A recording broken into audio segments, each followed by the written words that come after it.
There were certain times and places in history when communities of Christians have experienced the power of Mary's intervention in most dramatic ways. One of the greatest victories of all time took place at the naval Battle of Lepanto in Greece. A mighty Turkish fleet threatened to invade and overrun all of Europe. Saint Pope Pius V called for Rosary crusades and Blessed Sacrament processions everywhere. The Christian forces aboard their tiny fleet publicly prayed the Rosary and received the sacraments before going into battle against their enemies who outnumbered them with bigger and more powerful ships.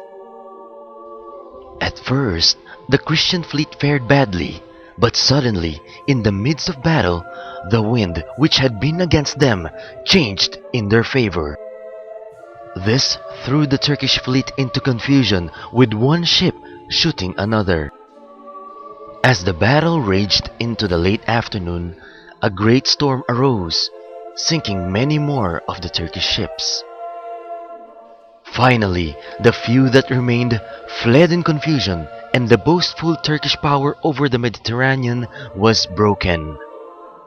To commemorate the victory of the naval battle in Lepanto, Pope Pius V ordered the institution of the Feast of the Most Holy Rosary on October 7, 1571, and the addition of the invocation Auxilium Christianorum Ora Pro Nobis in the Litany of the Blessed Virgin Mary.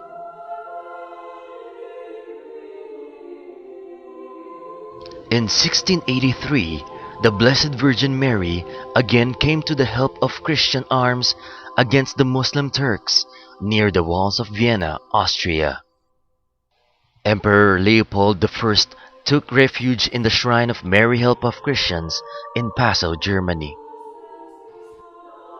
Mary Help was the rallying cry of Christendom as Pope Innocent XI led Catholics in prayer.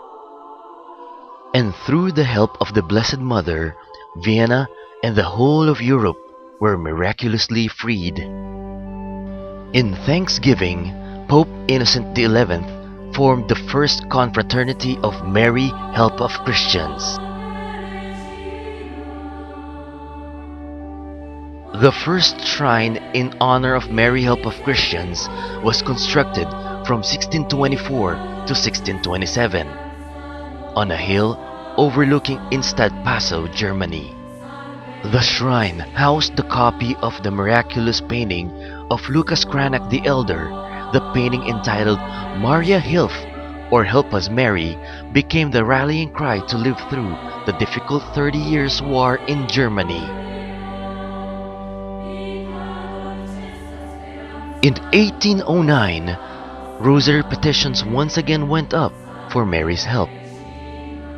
Emperor Napoleon Bonaparte had responded to his excommunication by abducting Pope Pius VII with the intention of pressuring him to sign a treaty that would give the emperor powers over the church and state in France and in all conquered territories. While Christians everywhere prayed to Mary for the frail, exiled pontiff at Fontainebleau, Napoleon met his Waterloo and was forced to sign his abdication from power. On May 24, 1814, Pope Pius VII returned home from his 5-year exile to a tumultuous reception in Rome.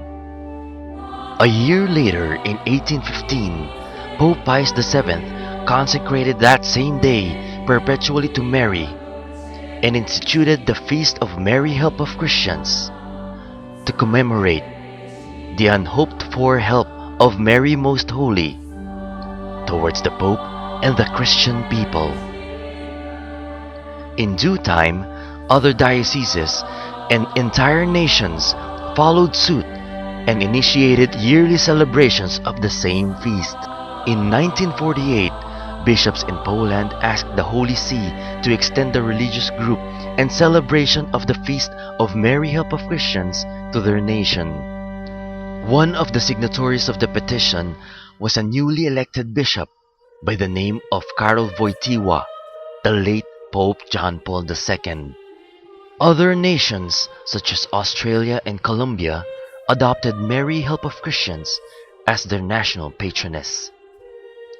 Saint John Bosco, the man destined by God to be an apostle of Mary Help of Christians, was born on August 16, 1815, in Becchi, Italy, the same year that the Feast of Mary Help of Christians was instituted. Had Don Bosco not given new interest in the propagation of devotion to Mary Help of Christians, it might have remained in obscurity.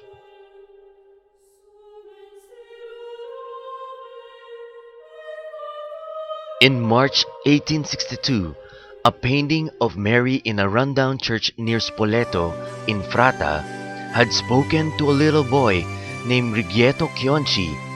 Then on March 19, 1862, a young farmer was miraculously cured by the image. Crowds of people went to the miraculous image, and it was seen by many to shed tears. The Archbishop Amaldi of Spoleto officially named the image Our Lady Help of Christians, convinced that this title was the most suitable in every respect. Don Bosco learned of these miraculous events in Spoleto, and he joyfully narrated them in his goodnight talk on May 24, 1862.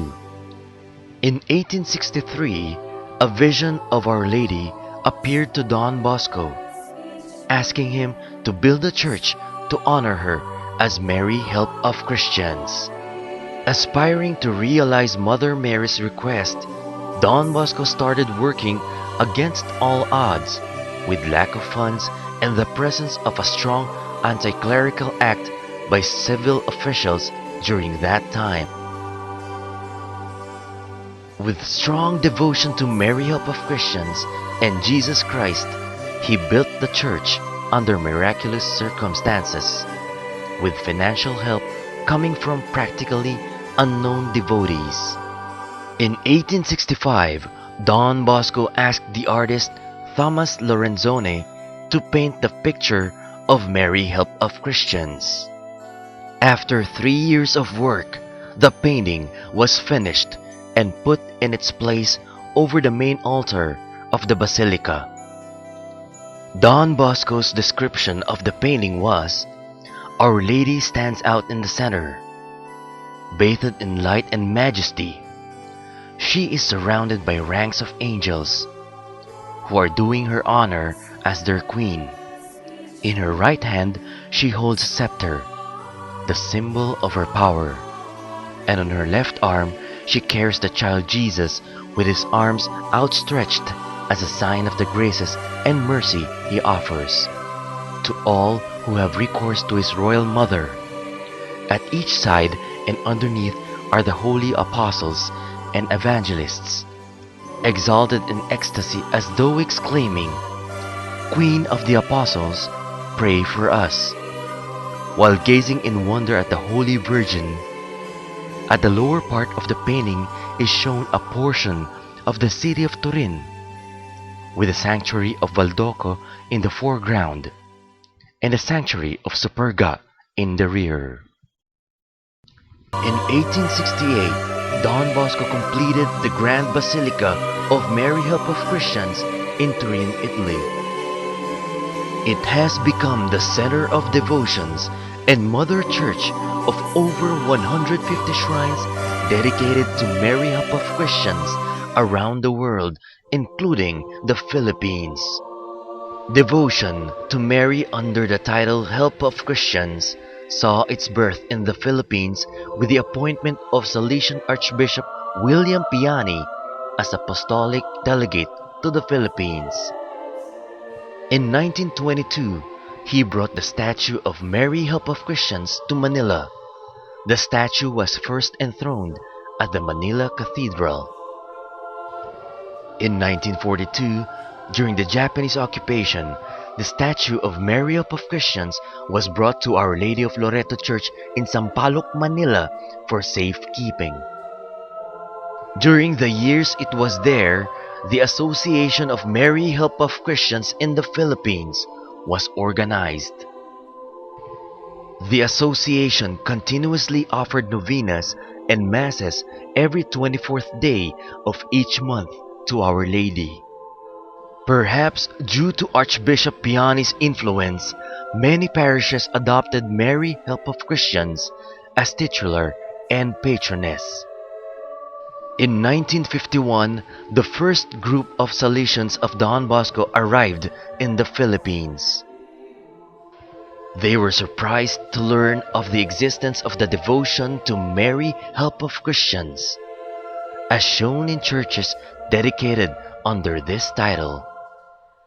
Then in 1955, the Daughters of Mary Help of Christians, or better known as the Salesian Sisters, arrived in the Philippines and helped spread the devotion to Mary Help of Christians. These Salesians helped build the works of Don Bosco in our country. The first shrine in the Philippines dedicated to Mary Help of Christians was solemnly blessed and inaugurated in 1969 by Archbishop Carmine Rocco, Apostolic Nuncio, and Bishop Pedro Bantigue of San Pablo at the Don Bosco Seminary in Canlubang, Laguna. But all the while, the whole Salesian family fixed their gaze upon a bigger sanctuary to be built in Metro Manila, where Mary could welcome devotees in the tradition left by Don Bosco at the Basilica of Mary Help of Christians in Turin. On May 24, 1972, the cornerstone of the temple was laid by Archbishop Rocco in the land donated by the Serrano and Dolor families in Better Living Subdivision, Parañaque City. Block by block, the shrine rose from the ground. Mary Help of Christians would finally have a home of her own. On June 27, 1975, His Eminence Jaime Cardinal Sin, Archbishop of Manila, decreed the establishment of the new parish of Mary Help of Christians. On July 24, 1975, Cardinal Sin conferred canonical possession of the new parish to Father Pierangelo Quaranta as its first parish priest.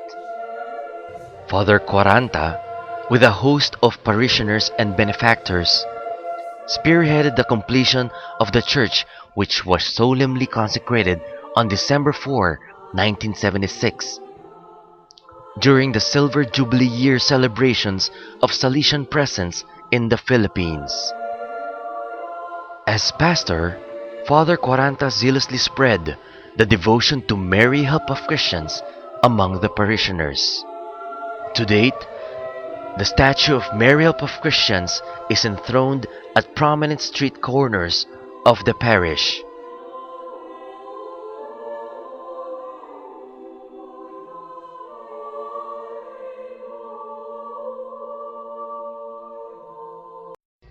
On August 15, 1985, as the Filipinos celebrated Marian Year, the Catholic Bishops' Conference of the Philippines declared the Shrine of Mary Help of Christians as a national shrine. On August 24, 1985, Archbishop Bruno Torpiliani, with His Eminence Jaime Cardinal Sin and many bishops in attendance, presided over the official ceremony that bestowed upon the church the title of a national shrine. Present too were Father Thomas Panaquezam, Regional Councilor and representative of the Rector Major of the Salesian Society, Father Lazaro Revilla, the Provincial Superior, along with members of the Salesian family, guests, sponsors, and parishioners. Father Leo Drona, who would later become Bishop of San Jose, Nueva Ecija, was appointed the first rector of the National Shrine. In 1994, the National Shrine welcomed one of the earliest known statues of Mary Help of Christians in the country. It was one of the statues Archbishop William Piani himself brought to the Philippines. The image was solemnly transferred from Our Lady of Loreto Church to the Shrine of Mary Help of Christians, finally in a sanctuary of her own. Today, the shrine stands as the monument of gratitude of the Salesian family here in the Philippines to Mary. Tu ci copri col tuo manto, tu proteggi ogni uomo, o Maria Vergine potente, tu per noi porto sicuro, dal mare in tempesta, tu che sei stella del mattino, guidaci Maria, tu porti nel mondo la luce vera, prega per noi Gesù. And as the center of the Filipinos' devotion to her as the help of Christians.